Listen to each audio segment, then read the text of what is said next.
Imaginemos por un momento el interior de la sala de control de una central nuclear. Madre mía, qué estrés solo de pensarlo. Totalmente. O sea, miles de botones, paneles que parpadean sin parar, alarmas sonando y, bueno, unas pantallas con gráficos incomprensibles. Una auténtica locura visual. Pues esa sensación de parálisis absoluta es exactamente la misma que experimenta cualquiera que decida, hoy mismo, abrir su portátil con la intención de crear su primer negocio digital. Sí, la sobrecarga es real. Es que es abrumadora. Hay miles de herramientas, supuestos gurús y estrategias por todas partes. Pero de todo esto surge una idea fascinante. Para generar energía en esa central nuclear, en realidad solo hace falta pulsar 3 botones específicos en una secuencia exacta. Exacto. Todo lo demás es simplemente ruido. Y ese es precisamente el eje central de nuestro análisis a fondo de hoy. Un saludo muy enérgico a toda la audiencia que nos acompaña. Vamos a destilar una exhaustiva clase magistral de Mauricio Duque sobre la comercialización de educación y productos digitales. Un material denso, pero oro puro. Nuestra misión hoy es filtrar todo ese ruido ensordecedor. Queremos extraer la hoja de ruta definitiva, esa arquitectura invisible que sostiene todo esto, para quien busque iniciar su camino emprendedor desde el sofá de su casa hoy mismo. Y fíjate, lo fascinante de esto es que el punto de partida para encontrar esa secuencia de botones no está en buscar la última herramienta de inteligencia artificial. Ah, no. Porque parece que hoy en día si no usas IA, no eres nadie. Pues no. Consiste en comprender que el ecosistema digital, por muy caótico y nuevo que parezca, obedece a leyes inmutables. O sea, que la base no cambia. Intactas. Claro, el cerebro humano sigue siendo el mismo. Eso es. Quien comprende esos cimientos desarrolla una especie de inmunidad frente a la saturación de información. Deja de perseguir tácticas aisladas, el objeto brillante, y empieza a construir sistemas reales. Vale, vamos a desgranar esto empezando por los cimientos, porque antes de ponernos a vender como locos, hay que entender dónde nos situamos en el mapa, ¿no? Fundamental. No puedes construir un rascacielos sin unos buenos planos.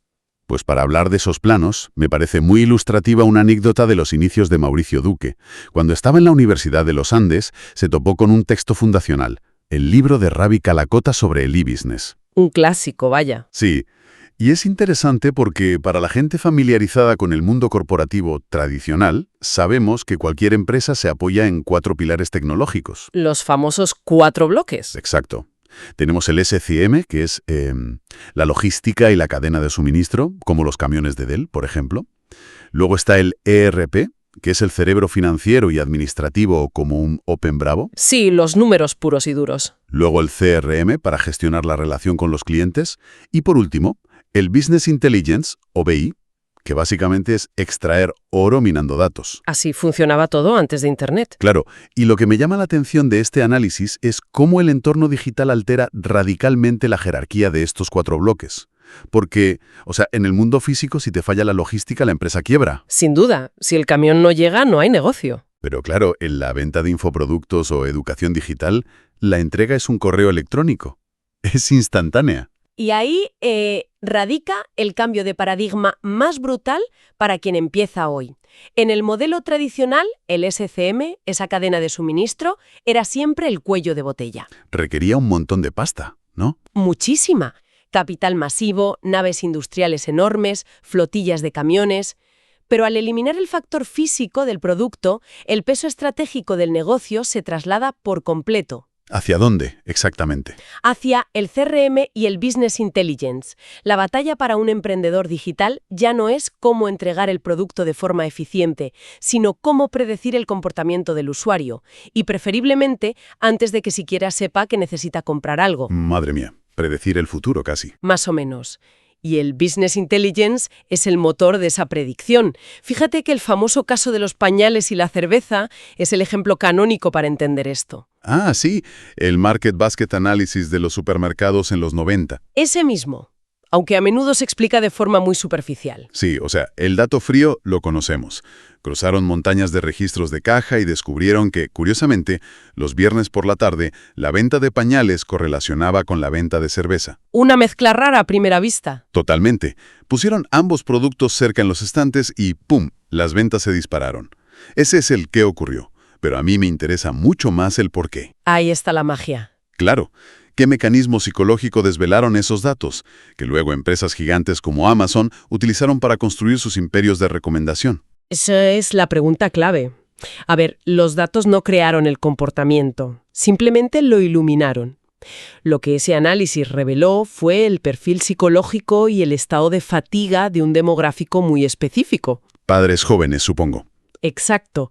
Padres jóvenes al final de su semana laboral, es viernes por la tarde, están agotados y su pareja les ha encargado ir a comprar pañales de urgencia para el fin de semana. Un marrón, vamos. Claro, ese padre no quiere recorrer pasillos, quiere cumplir su misión lo antes posible y al mismo tiempo anhela una recompensa inmediata para aliviar su estrés, que bueno, en ese contexto cultural específico era la cerveza. Qué bueno. O sea, el Business Intelligence no va de cruzar tablas de Excel aburridas. Para nada. Trata de cuantificar la fatiga, el deseo y la conveniencia humana. Cuando colocas la cerveza junto a los pañales, estás reduciendo la fricción cognitiva y física de ese padre. Le haces la vida más fácil. Exactamente. Le estás diciendo, entendemos tu cansancio, aquí tienes tu premio. Esa empatía algorítmica es lo que disparó a Amazon décadas después. Entendido el trasfondo, propongo aterrizar esto para alguien que nos escucha y quiere arrancar su negocio hoy desde el sofá. Si el ERP y la cadena de suministro son, digamos, las tuberías complejas y los cimientos de un edificio que el cliente nunca ve, Sí, la fontanería del negocio. y el CRM es el escaparate iluminado, la puerta de entrada de la tienda, lanzo una pregunta. ¿Debería el emprendedor principiante aplicar una especie de ignorancia selectiva sobre toda esa gestión financiera hipercompleja y obsesionarse única y exclusivamente con el CRM? Sin ninguna duda. 100% de la energía ahí. 100%. La ignorancia selectiva es una herramienta de supervivencia brutal en las primeras fases. Porque si no te vuelves loco. Claro, si intentas dominar el ERP o montar bases de datos complejas antes de tener una sola venta, caes en la parálisis por análisis. El foco debe ser quirúrgico y apuntar solo a la interfaz con el cliente. ¿Al escaparate? Exacto. En el ecosistema digital actual, el CRM no es solo una libreta de contactos bonita, es el terreno donde ocurre la persuasión, es el laboratorio donde se diseña el embudo de ventas. Ese embudo tiene 3 partes vitales: la adquisición, el embudo en sí y el producto. Vale, y para que ese embudo funcione, primero hay que lograr que alguien pase por delante de ese escaparate y decida entrar, y aquí pasamos al terreno de la adquisición de clientes. El arte de conseguir miradas. Que no es poco. Ya te digo.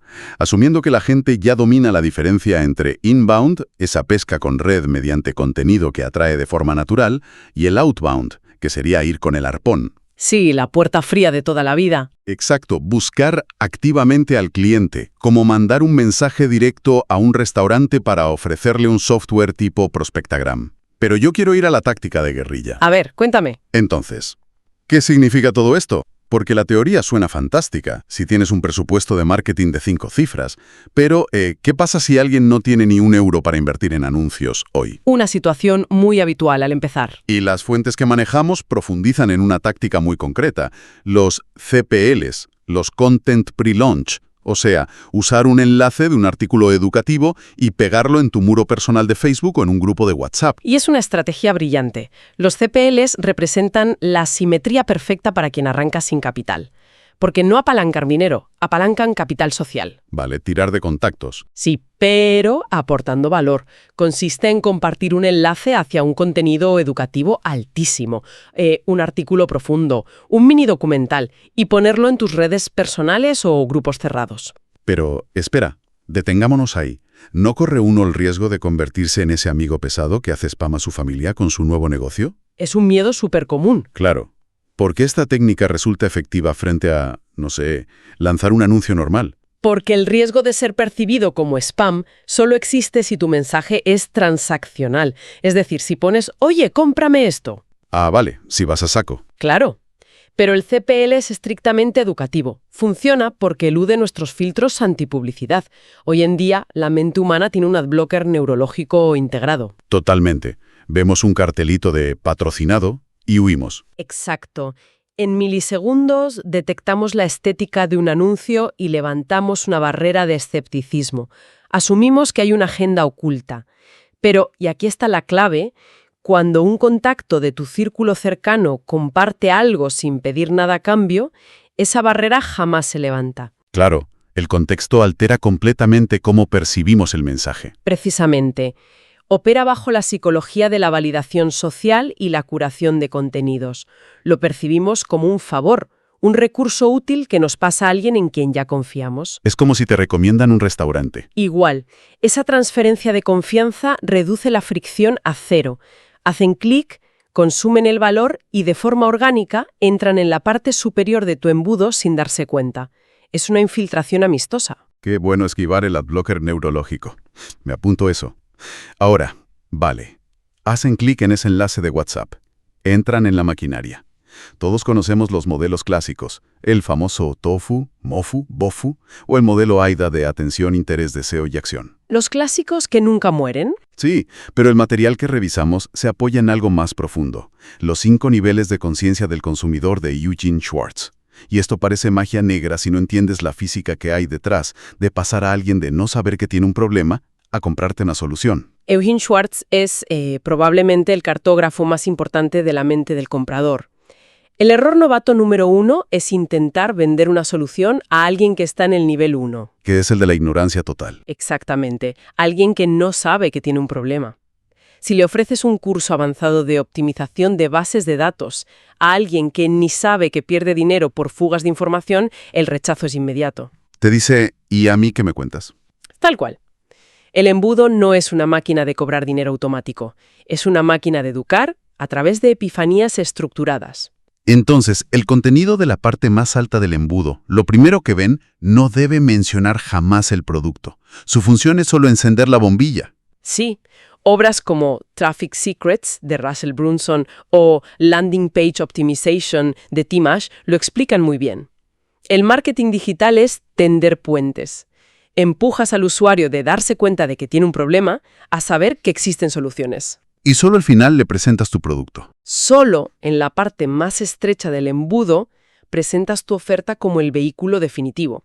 Es una coreografía, digamos, de revelaciones. Vale, pero aquí llegamos a un punto espinoso del material. Se habla de que el verdadero marketer profesional debe operar con un, cito, corazón frío. Una mentalidad puramente analítica. ¿Sí?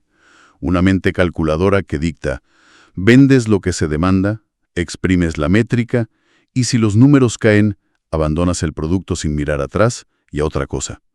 A ver, ¿no choca esto frontalmente con el consejo típico de persigue tu pasión? A simple vista, sí, parece muy drástico. Claro. ¿Es posible construir un negocio siendo tan desapasionado y mercenario desde el día 1? ¿No suena falso? Si conectamos esto con el panorama general, hay que reinterpretar el concepto de frialdad.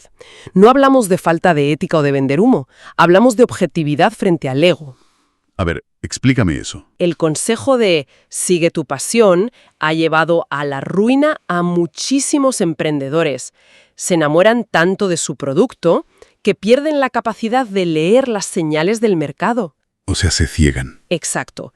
Si el mercado dice no lo quiero, el apasionado piensa que el mercado es tonto y quema sus ahorros intentando forzar una venta imposible. Visto así, el embudo es el único juez imparcial. Los números no tienen sentimientos. El corazón frío protege tu negocio. Significa mirar las métricas de esos niveles de consciencia y admitir, el coste de adquisición es más alto que el valor del cliente. Este barco se hunde. La pasión la debes poner en construir el sistema, no en el producto. El producto es solo una herramienta. Un vehículo temporal. Esa objetividad es la frontera entre un aficionado frustrado y un profesional rentable. Ticket de, no sé, 1.000, 2.000 o 5.000 euros.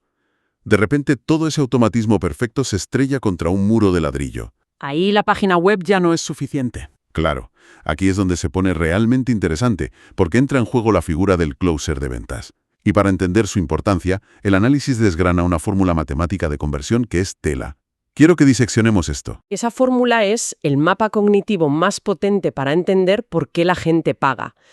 Establece que la probabilidad de venta es igual a 4 veces la motivación, más 3 veces la propuesta de valor, más 2 veces el incentivo. Y a todo eso le restas la fricción y le restas 2 veces la ansiedad. Vale, detengámonos en los pesos de esta balanza, porque la motivación tiene un multiplicador inmenso, 1 por 4.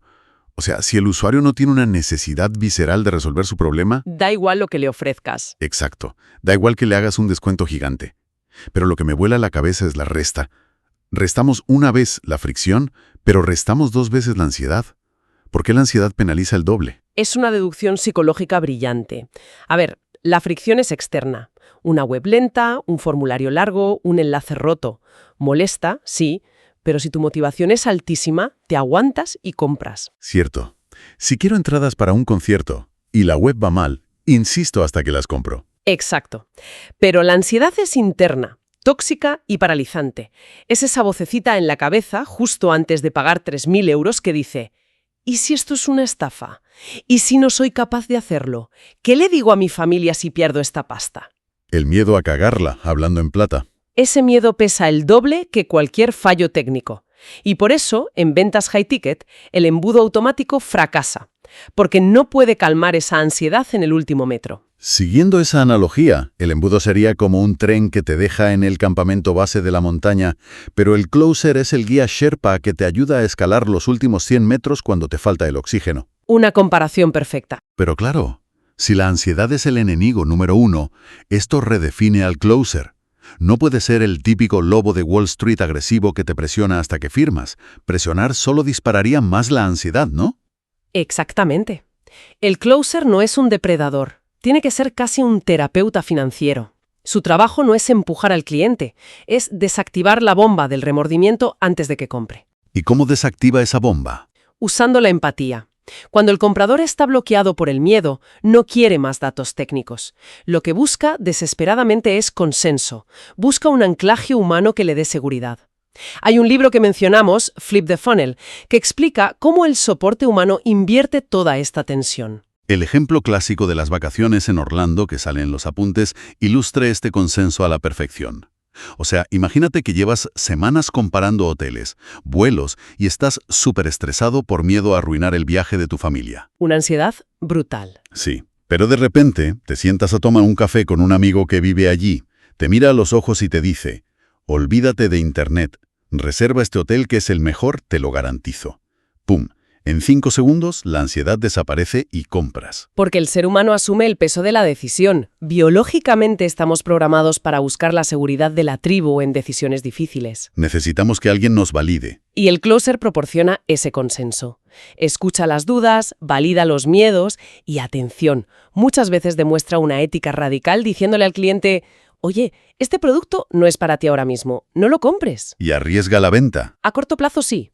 Pero esa honestidad brutal destruye la ansiedad para siempre y crea una reputación que te traerá referidos durante años.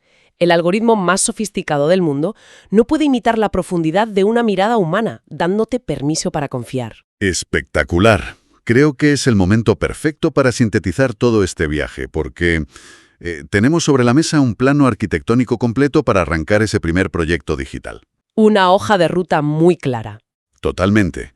Empezamos entendiendo que el núcleo es el CRM, no perderse en la logística. Vimos cómo usar los CPLs para esquivar las defensas de la gente y atraer tráfico usando nuestro capital social. Y sin ser unos pesados. Exacto. Descubrimos por qué hay que tener un corazón frío frente a los números para guiar al cliente por los niveles de consciencia, sin enamorarnos de un producto fallido. Y por último, las matemáticas de la conversión, donde la empatía de un humano es el antídoto contra la ansiedad en ventas grandes. Un máster condensado en un ratito. Ya ves, y con esto llegamos a una encrucijada fascinante. Esto plantea una pregunta importante para reflexionar, fíjate. Hemos dejado claro que en ventas de miles de euros necesitas a un humano, a ese closer terapeuta, porque solo un humano transmite empatía real y baja la ansiedad. Pero, viendo cómo avanzan los modelos de lenguaje de inteligencia artificial, ¿Por dónde vas? ¿qué pasará en unos meses cuando una IA conversacional pueda imitar perfectamente la cadencia, la compasión y el tono emocional de un humano por teléfono? ¿Desaparecerá esta profesión de closer o la psicología del comprador siempre exigirá que haya otro ser humano arriesgando su reputación al otro lado de la línea? Madre mía, es una frontera tecnológica y psicológica que está a punto de colapsar, y la respuesta va a redefinir todo el comercio digital. Ahí dejamos esa idea para que cada uno le dé vueltas. Desde luego da para pensar. Muchísimo. Y para quienes buscan adelantarse a estas tendencias, construir sistemas reales y seguir aprendiendo, la suscripción al canal es vuestra mejor herramienta. Fundamental, estar al día. Sí, mantener la campanita activada os garantiza no perderos los próximos análisis, donde seguiremos desglosando estrategias y posibilidades reales para generar ingresos en este entorno online. Porque salir de esa agobiante sala de control nuclear no requiere conocer cada cable. Solo hace falta entender qué mueve la mente de quien está al otro lado de la pantalla. Totalmente. Ha sido un placer. Hasta la próxima exploración a fondo.